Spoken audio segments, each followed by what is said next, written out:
ನಮಸ್ಕಾರಗಳನ್ನ ತಿಳಿಸ್ತಾ 13/2/2024 ಜಯನಗರ ಹತ್ತಿರವಿರುವ ಹೊಸ ಕೋರ್ಟ್ ಮುಂಭಾಗದಲ್ಲಿ 2-3 ದಿನದ ಹಿಂದೆ ನಾಯಿಗೆ ಒಂದು ಗಾಯ ಆಗಿತ್ತು, ತಗ್ಲಿತ್ತೋ ಏನೋ ಗೊತ್ತಿಲ್ಲ. ಅದಕ್ಕೆ ನಾವು ನಿನ್ನೆ ರಾತ್ರಿ ಫೋನ್ ಮಾಡಿದ್ವಿ, ಪೀಪಲ್ಸ್ ಫಾರ್ ಅನಿಮಲ್ ಅಂತೇಳಿ.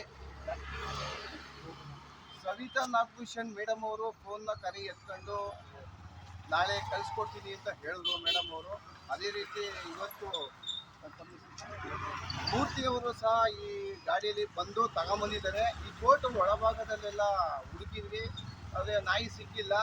ನಾಳೆ ಬೆಳಿಗ್ಗೆ ಬಂದು ಮತ್ತೆ ಭೇಟಿ ಮಾಡೋಣ, ಅದನ್ನ ಹಿಡಿದು ಅದಕ್ಕೆ ಟ್ರೀಟ್ಮೆಂಟ್ ಕೊಡೋಣ ಅಂತ ಸಹ ಹೇಳ್ತಾ ಇದ್ದಾರೆ. ಅವರು ಬಂದಿದ್ದಕ್ಕೆ ಧನ್ಯವಾದಗಳನ್ನ ತಿಳಿಸ್ತಾ ಇದ್ದೀನಿ. ಎಲ್ಲರೂ ಇದೇ ಥರ ಪ್ರಾಣಿಗಳಿಗೆ, ಪಕ್ಷಿಗಳಿಗಾಗಲಿ ಕೈ ಜೋಡಿಸಿದ್ರೆ ಎಲ್ರಿಗೂ ಒಳ್ಳೇದಾಗುತ್ತೆ ಅಂತ ಸಹ ತಿಳಿಸ್ತಾ ಇದ್ದೀನಿ. ತಮ್ಮ ಬಂದಿದ್ದಕ್ಕೆ ತಮಗೂ ಸಹ ಒಳ್ಳೇದಾಗಲಿ ಅಂತ ಹೇಳ್ತಾನೆ ಇದ್ದೀನಿ. ನಾಳೆ ಬೆಳಿಗ್ಗೆ 7 ಗಂಟೆಗೆ ಬರ್ತಾರೆ. ಧನ್ಯವಾದ. ನಮ್ಮ HP ರಾಜೀವ್ ಸ್ನೇಹ ಬಳಗದ ಆರ್ ಕುಮಾರ್. ನಮಸ್ಕಾರಗಳು.